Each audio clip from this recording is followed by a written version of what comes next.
When my father slapped me in the hospital room, the heart monitor didn't change its rhythm, but something inside me did. The room smelled like antiseptic and wilted carnations. The kind people buy in a hurry because guilt doesn't wait for better flowers. I remember the steady beep of the machine beside my bed. Calm and indifferent. Like it didn't care that my ribs felt cracked open or that my leg was suspended in a sling that pulled at my hip with every breath. Outside the window, late afternoon light leaned against the glass, pale and tired. I was counting the tiles on the ceiling when Gregory cleared his throat. That sound, my father's throat clearing, has always meant trouble. He stood at the foot of the bed, arms crossed, coat still on like he was afraid of catching something. He didn't ask how I was feeling. He didn't look at the stitches above my eyebrow or the bruises blooming purple and yellow along my arms. He glanced at the plastic bag hanging from the IV pole, then at the thin blanket covering me, and finally settled his eyes on my face with a look that felt like an invoice. "So," he said, tapping his fingers together, "when are you going to pay me the rent?" I thought I'd misheard him. Pain meds do that sometimes, bend words into something cruel and unreal. "What?" I whispered. "You heard me." His voice was flat, businesslike. "You've been staying in my house for months. Mortgage doesn't stop just because you had an accident." I tried to sit up and immediately regretted it. A sharp pain shot through my side, stealing the air from my lungs. "Dad, I was hit by a truck. I'm in the hospital." "And hospitals send bills," he said, "which I don't plan on covering." Something in me tightened. A small animal curling in on itself. "I'll pay you when I'm discharged. I can't even walk yet." His jaw clenched. "That's not my problem." I shook my head, slow and careful. "No, I'm not paying rent while I'm lying here. I need time." The slap came quick and loud, the sound cracking through the room like a dropped tray. My head snapped to the side, pain flaring bright and hot. The nurse's station was just down the hall, but the curtain was drawn, and for a long second, it was just the two of us in the hum of the machines. "Don't you ever talk back to me?" he said quietly. I tasted blood, and in that moment, staring at the pale wall where my mother's face used to live in memory, I understood something I had spent years trying not to see. Gregory Vance was not here to protect me. He was here to collect. Before the accident, my life was modest, careful. I was 32 years old and good at being invisible in ways that made other people comfortable. I worked as a compliance analyst for a mid-sized insurance firm downtown. Nothing glamorous, but steady. I liked spreadsheets. I liked rules. There was comfort in systems that worked the way they were supposed to. After my mother, Eleanor, died 12 years earlier, I learned to build my life on small certainties. Wake up at 6, coffee with too much cream, a 10-minute walk to the bus stop, lunch at my desk, usually soup from home. On Sundays, I'd visit my father's house, the same one I grew up in, bringing groceries, cleaning what Diane hadn't bothered to touch. Diane was my stepmother, though she preferred Gregory's wife, as if the title erased any responsibility toward me. She wore her hair perfectly styled, and her smiles like she practiced them in a mirror. We existed in the same space without really seeing each other. She called me sweetie when she needed something, and your daughter when she didn't. My younger brother Trevor still lived at home, drifting between jobs, always with a plan that never quite materialized. He borrowed money with promises that sounded sincere until the next excuse arrived. I covered for him more times than I can count: rent, phone bills, groceries, telling myself family meant patience. After Mom died, Gregory had changed. Or maybe I had. He grew sharp, transactional. Love became conditional, measured in usefulness. Still, when my lease ended last year and he offered me the spare room to save money, I accepted. I told myself it was temporary. I told myself it was practical. The accident happened on a rainy Tuesday evening. I remember the slick shine of the asphalt, the sound of brakes screaming too late, then nothing. I woke up 2 days later with a foggy head and a body that felt borrowed and broken. The doctor explained fractures, internal bruising, a long recovery. Gregory showed up once, standing stiffly by the bed, already irritated by the inconvenience of it all. The slap wasn't the worst thing he did that day. It was what came after. 3 days later, while I was still learning how to stand without blacking out, Diane arrived with a manila envelope and a look of forced sympathy. "We've talked," she said, setting it on the tray table like it was dessert. "And it's best you don't come back to the house." I stared at her. "What?" "Gregory needs stability," she continued. "And frankly, this situation isn't good for Trevor. You'll need to find somewhere else once you're discharged." I laughed. A small, broken sound. "I have nowhere else." She shrugged. "That's not our fault." Inside the envelope was a typed notice. 30 days. Eviction. My name spelled correctly. For once. Gregory didn't come with her. He didn't have to. By the time the social worker asked me where I planned to go, My hands were shaking too badly to answer. The night I left the hospital, I sat on the edge of the bed in my temporary rehab room with a plastic bag of belongings at my feet. My phone buzzed with a message from my neighbor, Mrs. Rodriguez. He put your things on the porch. I'm so sorry. Mija. Something in me went quiet then. Not numb. Focused. Because grief is loud. Betrayal is louder. But survival that speaks in a low, steady voice. And I was finally ready to listen. I left the rehab facility before sunrise. The sky still bruised purple and gray, my breath puffing white in the cold. A borrowed cane clicked against the sidewalk, each step measured, deliberate. Pain lived in my bones now, settled in like an unwanted tenant. But it was familiar, manageable. What I wasn't prepared for was the silence. No place to go meant every street felt temporary. Every bench an option I didn't want to consider. Mrs. Rodriguez's porch light was still on when I reached my old block. That soft yellow glow felt like mercy. My things were stacked neatly by the door, 2 suitcases, a laundry basket taped shut, and a box labeled Sienna papers. Diane's handwriting. Precise. Cold. Like she was proud of her organization. Mrs. Rodriguez opened the door before I could knock. She was wrapped in a knitted shawl that smelled faintly of coffee and lavender. Her gray hair pulled back in a loose bun. Her eyes softened when she saw me. Come in, Corazon, she said, taking one of the suitcases without asking. You're not standing out here. I didn't argue. I didn't have the strength. Her living room was warm and dim, the kind of place where time moved slower. A small lamp glowed beside a couch layered with crocheted blankets. The air hummed with the quiet ticking of a wall clock. She sat me down and pressed a mug into my hands, chamomile tea. Honey already stirred in. You can stay here as long as you need, she said gently. Your mother would have wanted that. The mention of my mother landed softly but deep, like a hand on my back. Eleanor had loved this woman. They used to sit on the same couch, trading recipes and secrets, laughing in that low, knowing way women do when they've seen enough of life to recognize each other. Thank you, I whispered. It felt too small for what she was giving me. That night, I barely slept. Every time I closed my eyes, I saw Gregory's face tight, controlled, angry that I dared to need something from him. The slap replayed in my mind, not as pain, but as clarity. A door finally closing. A week later, once I could walk short distances without feeling like my leg might give out, I opened the box of papers. It smelled like dust and old ink. The past pressed flat between folders. Birth certificate, social security card, college transcripts, and beneath them, documents I didn't recognize, insurance statements, bank correspondence, legal letters unopened. My mother's name was on them, Eleanor Vance. My chest tightened. I remembered the day she died, how suddenly the house filled with casseroles and hushed voices. How Gregory handled everything so I wouldn't have to worry. How he told me she'd left things complicated, that it would take time. I'd been 20 then, grieving, trusting. I spread the papers across the coffee table, my analyst's brain waking up despite the ache in my body. Policy numbers didn't match dates. Account balances referenced sums I'd never seen. One letter, stamped final notice, referenced a trust Eleanor M. Vance Irrevocable Trust, with a balance of $1.5 million. My hands went cold. I read it again. And again. There was no trust fund. Gregory had told me that plainly. Said Mom's insurance barely covered debts. That there was nothing left. A knock came at the door, startling me. Mrs. Rodriguez peeked in. Mija, you haven't eaten. I looked up at her, the paper shaking in my hands. Did my mother ever talk to you about money? She stepped closer, her expression changing when she saw the document. She sat beside me, slow and careful. Eleanor was very clear, she said. She told me she set up something for you. Said you'd be taken care of no matter what. The room felt smaller. Gregory said there was nothing. Mrs. Rodriguez sighed, deep and sad. Gregory says many things. That night, I called my Aunt Rebecca, my mother's older sister, a retired paralegal who had always kept Gregory at arm's length. She answered on the second ring. Sienna. Her voice sharpened with concern. Honey, I heard about the accident.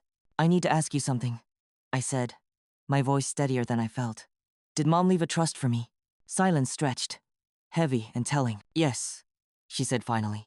Eleanor insisted on it. She asked me to review the documents before she signed. Why? Because my father stole it, I thought. But I didn't say that yet. Can you come see me? I asked. I'll be there tomorrow. Rebecca arrived with a legal pad, reading glasses, and that quiet competence that had always made me feel safe as a child. We sat at Mrs. Rodriguez's table, papers spread between us, sunlight filtering through lace curtains. This letter confirms the trust was funded through Eleanor's life insurance, Rebecca said, tapping the page. You are the sole beneficiary. Gregory was executor only. Only, I repeated. She looked at me carefully. Have you ever received a distribution? I shook my head. Her mouth tightened. Then we have a problem. Over the next few days, pieces fell into place with a sickening click. The trust had been drained within 18 months of my mother's death. Withdrawals disguised as administrative fees. Accounts closed, trails deliberately muddied, but not erased. Diane's name appeared on a credit inquiry tied to my social security number. Loans I never took. A credit card maxed out years ago. Still unpaid. Trevor had sold my grandmother's jewelry heirlooms Mom had promised me through a private dealer. I found the listing archived online. Estate sale, it read. I felt foolish. Hangry. Ashamed of how easily I'd been managed. But beneath all of it, something else stirred resolve. I knew this world. Paper trails. Patterns. Fraud doesn't hide forever. It just counts on people being too tired or too afraid to look. I wasn't afraid anymore. I was homeless. Injured. Betrayed. And I had nothing left to lose. I didn't confront anyone right away. That surprised even me. There was a time when I would have driven straight to my father's house, heart pounding, words tumbling over each other in a desperate need to be heard. I would have asked why, as if the answer could stitch something back together. But pain teaches patience when anger fails. Instead, I started documenting. Every morning, after physical therapy, I returned to Mrs. Rodriguez's dining table and spread my life out in columns and timelines. I scanned documents at the public library, requested statements, cross-referenced dates. I drank bad vending machine coffee and let my mind do what it had always done best, find the seams where stories didn't line up. Gregory had been careful, but not clever.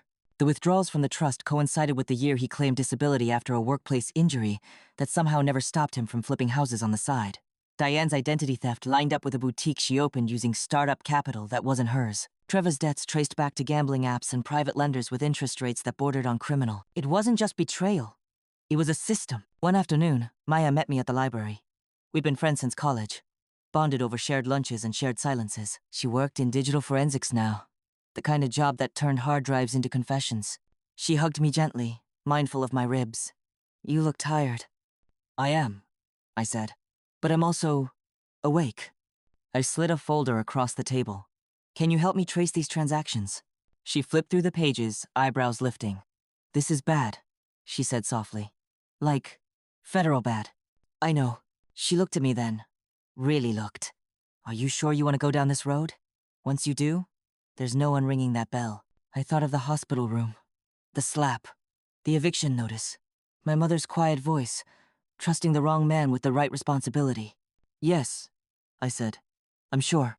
The first time I went back to my father's house, it was for the safe.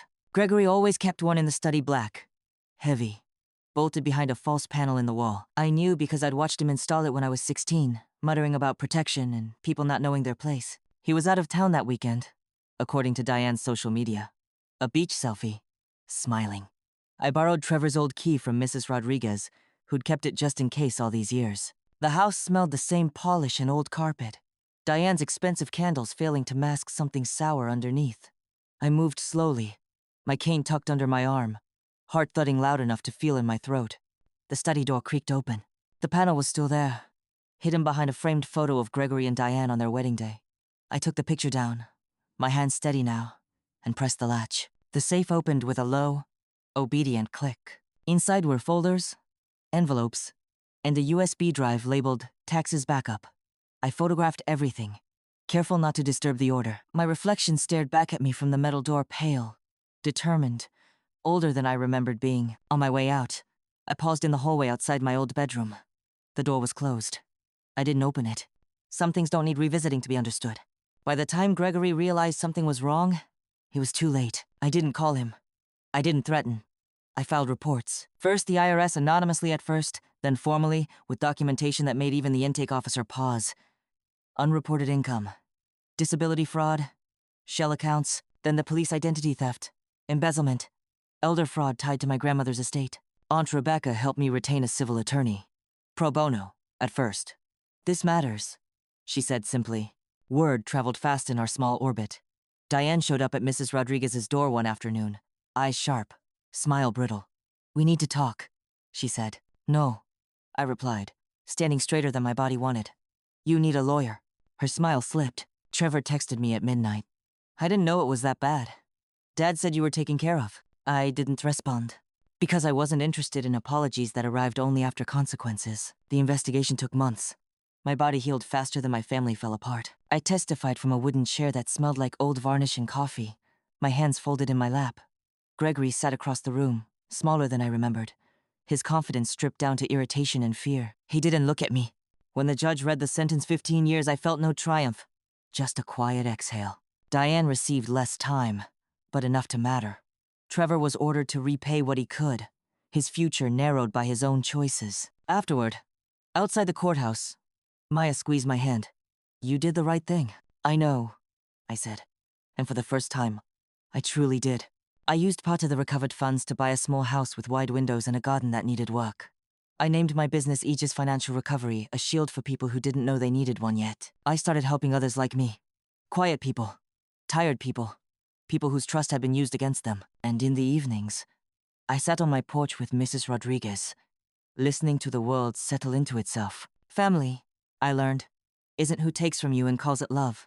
It's who stays when there's nothing left to take. The house didn't feel like mine at first. I'd walk from room to room on bare feet, listening to the echo of my steps, half expecting someone to tell me I was standing where I didn't belong. The walls were freshly painted, a soft, tired white, and the windows let in more light than I was used to. Light can be unsettling when you've lived a long time in emotional shade. I slept on a mattress on the floor for the first month.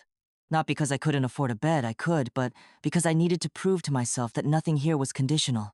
No one could take it away if I displeased them. No one was counting my usefulness. Every morning, I made coffee and opened my laptop at the small kitchen table. Aegis Financial Recovery existed at first as a name, a logo Maya helped me design, and a quiet promise I made to myself. What happened to me would stop with me. The first client found me through a community legal clinic, an older woman named Clara, whose nephew had helped manage her accounts. She sat across from me, hands folded tight in her lap, eyes darting toward the door like she expected him to burst in at any moment. I don't want him arrested, she said quickly. I just want my pension back. I nodded. Justice doesn't always look like punishment, I said. Sometimes it looks like restoration. As I spoke, I heard my own voice steady and sure, and I realized something quietly miraculous. I believed it. Gregory tried to contact me from jail. The first letter arrived in a plain white envelope, my name typed, impersonal. I didn't open it right away. I set it on the counter and let it sit there for 3 days, like a test of gravity. On the 4th day, I slid it open and read it standing up. He didn't apologize. He wrote about betrayal, about how I'd overreacted, about family loyalty and mistakes being handled in-house. He reminded me of everything he'd ever paid for school supplies, braces, a used car. At the bottom, in smaller handwriting, he wrote, "You could still fix this." I folded the letter once and put it in a drawer I reserved for things that no longer had power over me. Diane didn't write. She didn't need to. Her silence was loud enough. Trevor sent another message weeks later, longer this time. He talked about rehab, about understanding consequences. I read it twice. I believed he was sorry in the way people are sorry when the ground gives way beneath them. I wished him healing. Nothing more, nothing less. On the anniversary of my mother's death, I drove to the cemetery alone. The grass was damp, the air heavy with the smell of earth and leaves. I knelt beside Eleanor's headstone and traced her name with my fingers. The ache that settled in my chest wasn't sharp anymore. It was familiar, like an old scar that still changes with the weather. I found it, Mom, I whispered. All of it. I told her about the house, the business, the clients who cried in relief when the numbers finally made sense again. I told her about Mrs. Rodriguez's garden and Maya's stubborn loyalty and Aunt Rebecca's quiet pride. I'm okay, I said, and meant it. Before I left, I placed a small plaque at the base of the stone. The Eleanor Vance Foundation, it read. For survivors of financial abuse. It wasn't grand, but it was real. Healing didn't arrive all at once. Some nights, I still woke up with my heart racing, convinced I'd missed a deadline or left a door unlocked. Sometimes a raised voice in a grocery store sent a tremor through my hands. Trauma is like that. It doesn't ask permission before it revisits. But I learned how to ground myself. Feet on the floor, breath counted slow, reminding my body that the danger had passed, even if the memory hadn't. Mrs. Rodriguez came by every Sunday for dinner. She critiqued my cooking gently and told stories about my mother that made us both laugh and cry in the same breath. Maya stopped by when she needed quiet. Aunt Rebecca called every Friday afternoon, her voice steady and proud. This was family. Chosen. Earned. Reciprocal. One afternoon, A young woman sat across from me in my office, her shoulders hunched, eyes hollow with exhaustion. She was 24, newly married, and had just discovered her husband had emptied their joint account. "I feel stupid," she said, tears spilling over. "I should have seen it." I leaned forward. "No," I said gently. "You trusted someone who benefited from that trust. That doesn't make you stupid. It makes you human." She looked at me like I'd handed her something fragile and precious. In that moment, I understood the full circle of it all. My pain had become a language, my survival, a map. On a quiet evening, sitting on my porch as the sun dipped low, I thought about Gregory not with anger, but with clarity. He had choices. So had I. I chose to tell the truth, to protect myself, to build something that wouldn't crumble under the weight of someone else's greed. Justice didn't give me back my childhood or my mother's last years, but it gave me my future. And sometimes, that's the greater mercy. The world is full of people who will take what you don't guard, and just as full of people who will help you rebuild once it's gone. You just have to know the difference. The first article appeared online on a quiet Tuesday morning. I didn't know about it until Maya texted me a link with no commentary. Just a single line beneath it. "You might want to sit down." The headline was careful. Almost polite local man sentenced in multi-year financial fraud case, but the details were not. They laid Gregory's life out in black and white. Tax evasion, disability fraud, embezzlement of a family trust. There was a quote from the prosecutor about a sustained pattern of deception. There was a paragraph about the impact on the primary victim, his daughter. That part made my throat tighten. I hadn't expected my story to feel so exposed. Seeing my pain reduced to a column of facts stirred something complicated inside me. Not shame, exactly, but a tender vulnerability. Like standing in a room with the lights turned on after years of learning how to move in the dark. The comments were a mixed chorus. Some people were outraged on my behalf. Others defended Gregory in that vague, impersonal way people do when they see themselves reflected in someone else's mistakes. "Family matters should stay private," one read. I closed the page. Justice doesn't ask for public approval. It just asks for the truth. The ripple effects were unavoidable. Neighbors who'd known my father for decades suddenly remembered unpaid favors, strange stories, small inconsistencies they'd brushed aside. Diane's boutique shuttered within weeks, the windows papered over, her carefully curated image unraveling faster than she could manage. At the office, I noticed people reading me differently. Some were cautious, unsure how to approach someone whose life had spilled into public record. Others were quietly respectful. One woman from accounting stopped me in the hallway and said, "My sister's going through something similar. Seeing you speak up, it matters." That's how it always happens, I learned. Truth gives permission. Age's financial recovery grew faster than I'd anticipated, not because of publicity, but because people talk. Quietly, carefully. They pass names like lifelines. I hired my first employee 6 months in a soft-spoken former bank auditor named Lewis, who understood numbers the way musicians understand sound. We worked late sometimes. The office lights warm against the dusk. Cases spread out between us like puzzles waiting to be solved. "You ever think about how strange it is," he said once, "that the people who hurt us most often look like home?" All the time, I thought. But I just nodded. The day Trevor came to see me, I almost didn't let him in. He stood in my doorway, thinner, eyes clearer than I remembered, hands shoved deep into his jacket pockets.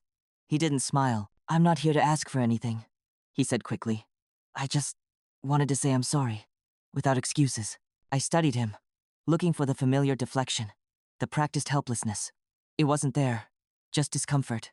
Accountability's quiet cousin. "I believed him," Trevor continued. "Dad, I believed what he told me about you, about the money. And when I really realized, I hated myself for how easy it was." I stepped aside. "You can sit," I said. Not forgiveness, not absolution, just space. We talked for an hour. About rehab, about responsibility, about how children inherit patterns before they inherit wisdom. When he left, he hugged me lightly, like he wasn't sure he'd earned the right. Maybe he hadn't, but he was trying. That mattered. One evening, months later, I received a letter from a woman I didn't know. She'd found me through the foundation. Her handwriting slanted, careful and looping. She wrote about a husband who controlled every dollar, every receipt. About feeling small, about thinking it was love because it was familiar. "Your story gave me the courage to leave," she wrote. I didn't know who else to tell. I held the letter against my chest and let myself cry, not the broken, gasping kind, but the steady release of something heavy finally set down. Pain isolates, but truth connects. The foundation's first fundraiser was held in a modest community hall with folding chairs and donated pastries. Mrs. Rodriguez insisted on baking. Aunt Rebecca handled the paperwork with her usual efficiency. Maya worked the room like she'd been born to it, introducing people, smoothing edges. I spoke briefly at the end, my voice calm, measured. Financial abuse doesn't always look dramatic, I said. Sometimes it looks like trust. Sometimes it looks like family. And sometimes, the bravest thing a person can do is say, "This isn't right," even when everyone else tells them to be quiet. There was applause, soft, sincere. Afterward, as people filtered out, I caught my reflection in the darkened window. I looked older than the woman who'd woken up in that hospital bed, but I also looked steadier, rooted. Late that night, alone in my house, I made myself a cup of tea and sat at the kitchen table. I thought about Gregory in his cell, about Diane's silence, about the man my father had chosen to be when no one was watching. I thought about how power, unchecked, rots from the inside out. And I thought about Eleanor. My mother had loved quietly, strategically. She tried to protect me in the only way she knew how, with foresight and planning. She couldn't have predicted betrayal, but she believed in my resilience long before I did. I whispered a thank you into the stillness. For the pain that taught me clarity. For the loss that made room for something better. For the courage that arrived only after everything else fell away. Some families are built on obligation. Mine was built on choice. And that, I'd learned, makes all the difference. The court cases ended quietly. No dramatic gavel slam. No television cameras chasing me down courthouse steps. Just paperwork, signatures, and the soft finality of stamped documents sliding across polished desks. Justice, I learned, is rarely loud. It arrives like winter slow, undeniable, changing the landscape without asking permission. When the last civil judgment was finalized, Aunt Rebecca called me from her office. I could hear the rustle of files, the familiar click of her pen. "It's done," she said. "The trust funds recovered. Damages assigned. Liens placed. Gregory can't touch another dollar even if he wanted to." I closed my eyes and let the words settle into my bones. "Thank you," I said. "You did the hard part," she replied gently. "You told the truth." After we hung up, I sat alone in my living room, sunlight stretching across the floorboards. For the first time since the accident, since the hospital room and the slap and the eviction notice, there was nothing chasing me. No next step fueled by fear. No document waiting to be uncovered. Just space. And space, I was learning, could be just as frightening as chaos if you weren't used to it. Grief doesn't end when justice begins. That surprised me. I thought closure would feel like a door shutting, clean and final. Instead, it felt like walking into an empty house after a long storm, relieved to be safe, but suddenly aware of what was gone. Some mornings, I call myself reaching for my phone, half expecting a message from Gregory that would never come again. Not because I missed him, but because my nervous system had spent decades bracing for his moods.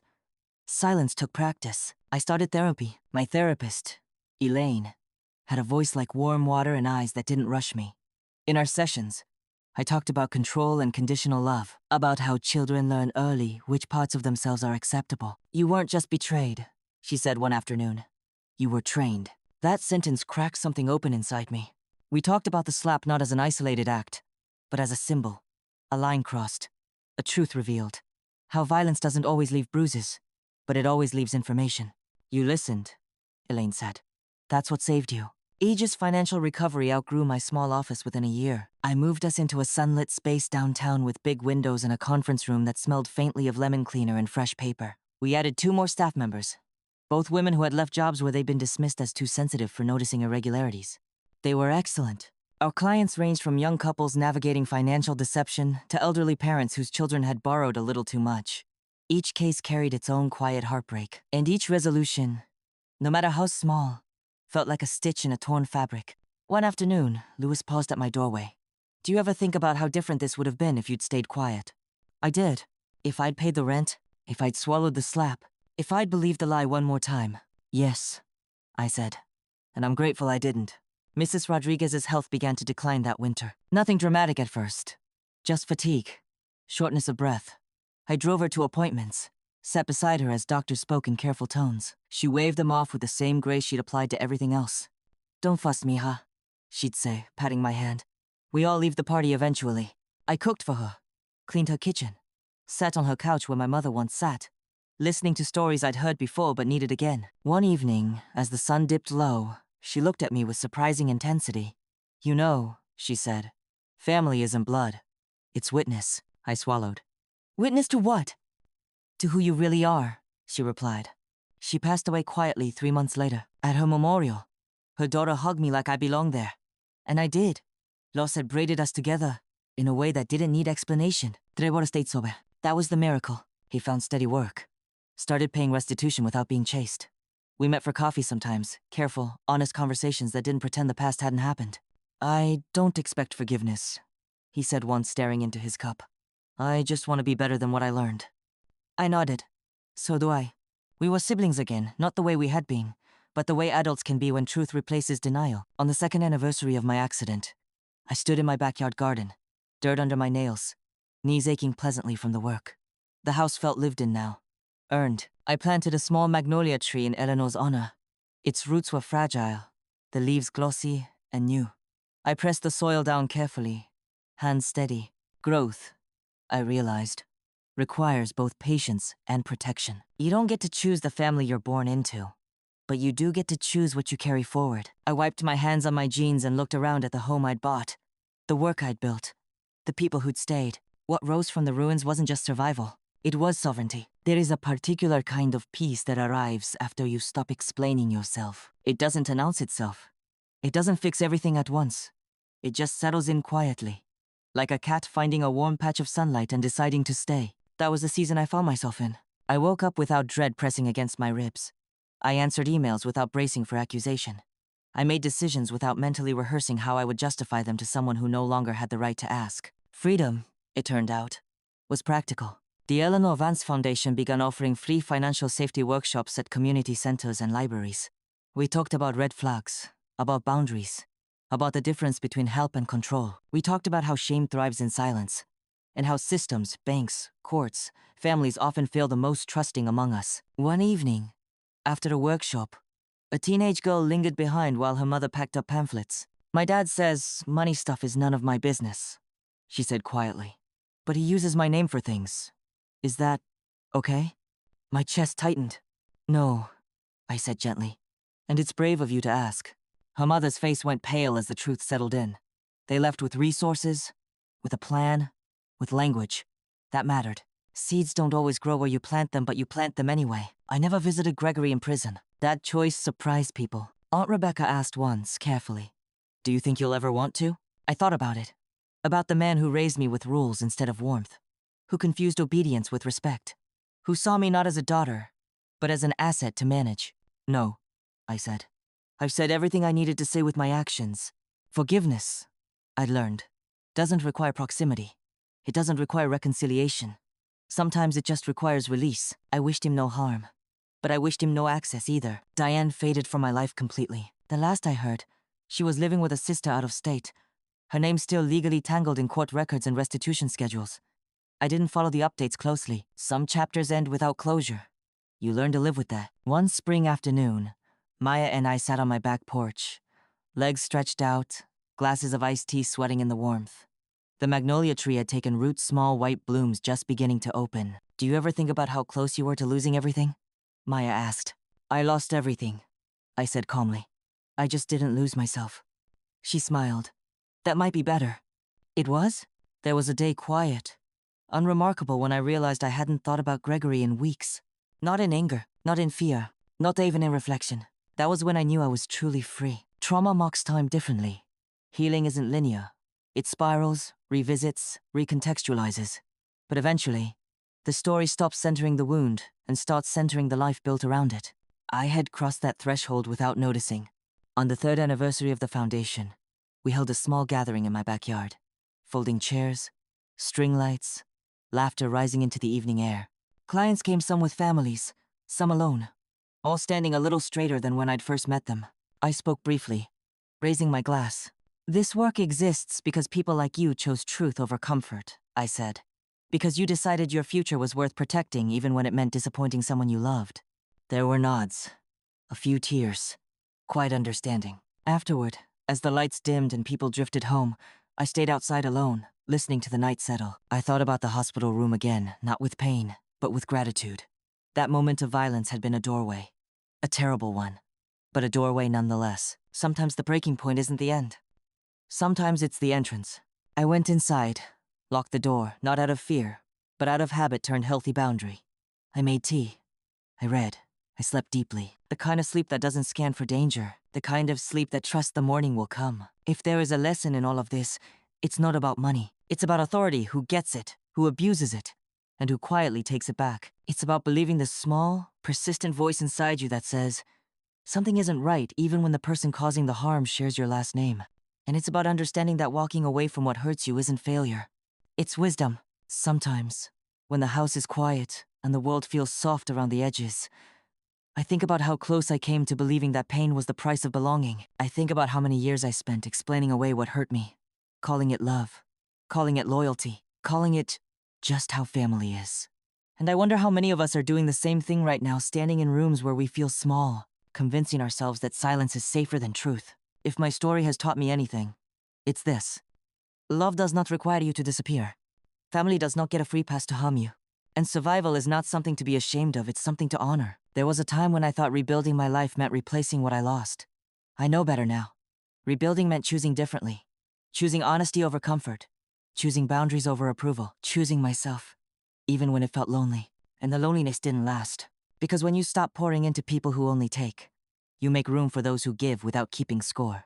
You make room for peace. For dignity. For a life that doesn't require constant justification. So, if you're listening to this and your chest feels tight, if a part of you is whispering that something in your life isn't right, I hope you listen. That voice is wiser than fear. It's asking you to protect yourself, not punish anyone else. You don't owe anyone your silence. You don't owe anyone your suffering. And you are allowed to build a family out of love, not obligation. If you were in my place, would you have done what I did? I'd love to hear your thoughts in the comments. And if this story spoke to you, consider subscribing or sharing it with someone who might need to hear it today. Sometimes, the right story at the right time can be the beginning of everything changing. Thank you for listening.